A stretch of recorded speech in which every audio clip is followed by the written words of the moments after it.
There are lots of reasons why people voted Brexit, but many of them are covered by one word: sovereignty.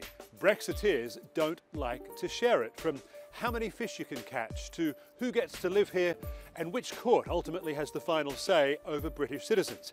Many Brits get pretty cranky at the idea of having to follow rules and regulations set in Brussels, often by people they haven't voted for. 3 years after the UK voted to leave the European Union, the future is still uncertain. After several delays, the deadline for the UK to leave is now October the 31st, and Prime Minister Boris Johnson has taken a harder line than his predecessor, stating that Britain will leave on that date, do or die.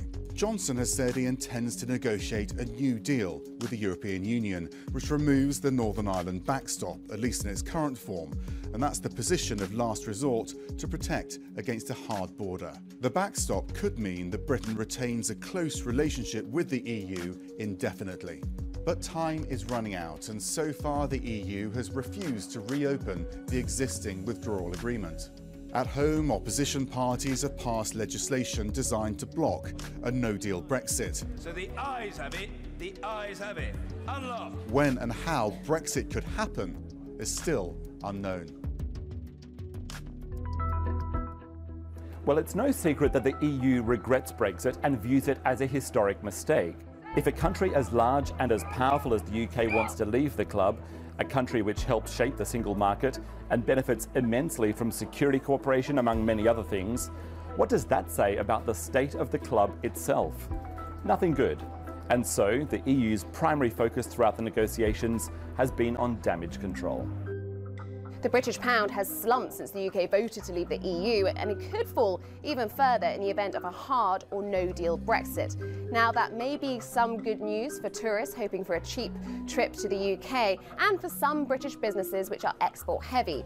But it's bad news for many. The cost of living for Brits is rising as imports become more expensive, and it's a similar story for some British businesses which have to import raw materials. Plus, all the uncertainty over what the future trading relationship will be between the UK and the EU, well, that's forced some businesses to already hit their contingency plans.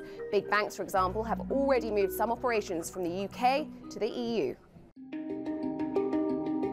The UK has been in decline for a century. Brexit is a milestone on that downward trajectory. Far from taking back control and turning the UK's fortunes around, it will leave the kingdom's citizens more isolated from allies, alliances and markets. Economic growth will be slower, intelligence sharing curtailed. But it's not as bleak as it sounds. The UK still has clout. It remains one of the 5 permanent members of the world's most powerful diplomatic body, the UN Security Council. Change won't be overnight, but the future as it comes will depend more on the billions of people beyond its borders than in the past.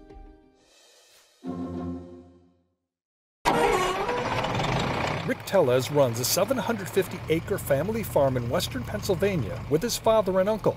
They have dairy cattle and grow crops, but nothing is more financially important than the nearly 300 acres of soybeans. What percentage of your soybeans is exported?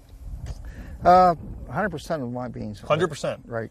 And he believes almost all of it has gone to China over the years. But with President Trump's tariff war, China is no longer buying U.S. soybeans. Income has plunged 20% on this farm over the last year because of that. When you're operating on margins of less than single-digit percentage margins, 20% is very devastating. I don't know of any business out there, any businessman out there would keep his doors open, where he would have to take his own equity out of his own and that's what you're doing? Yes, the farm's using the equity it's built up over the years just to survive. Rick's father, Frank, has been farming here for 70 years, and his uncle Tom is a 60-year farming veteran.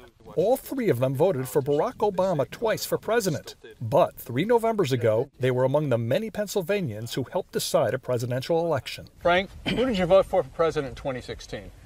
Mr. Trump. Right? Trump. Mr. Trump. If the election were today, Frank, would you vote for Donald Trump? No way. Couldn't happen. No.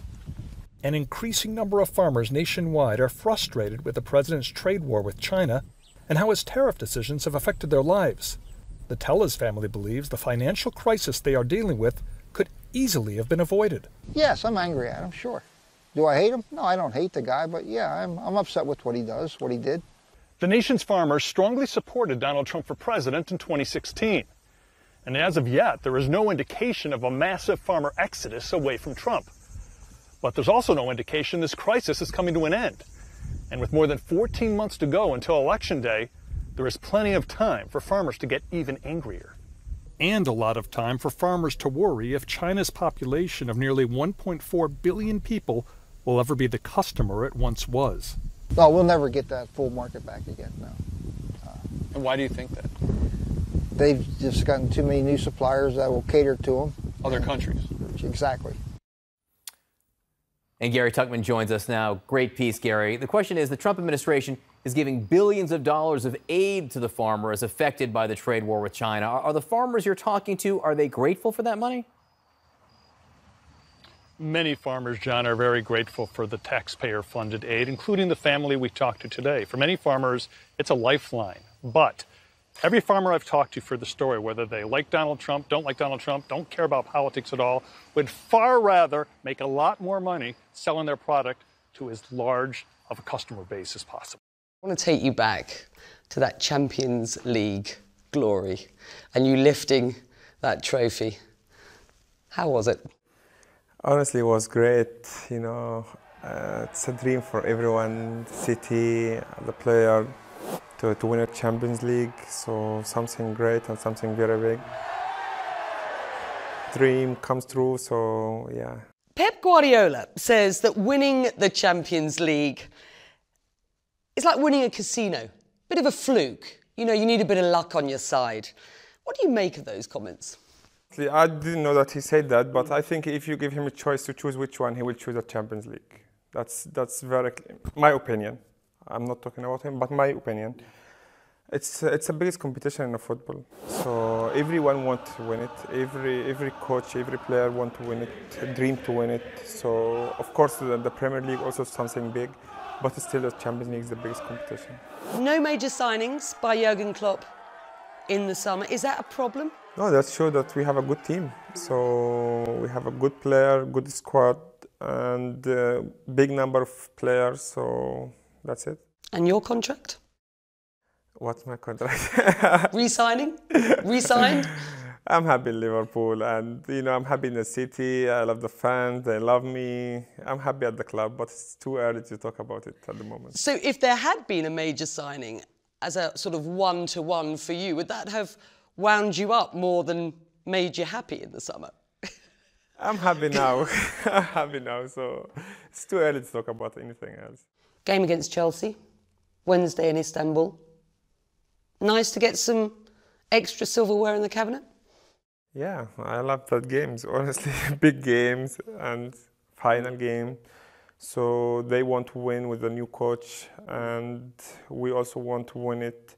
So let's wait until Wednesday.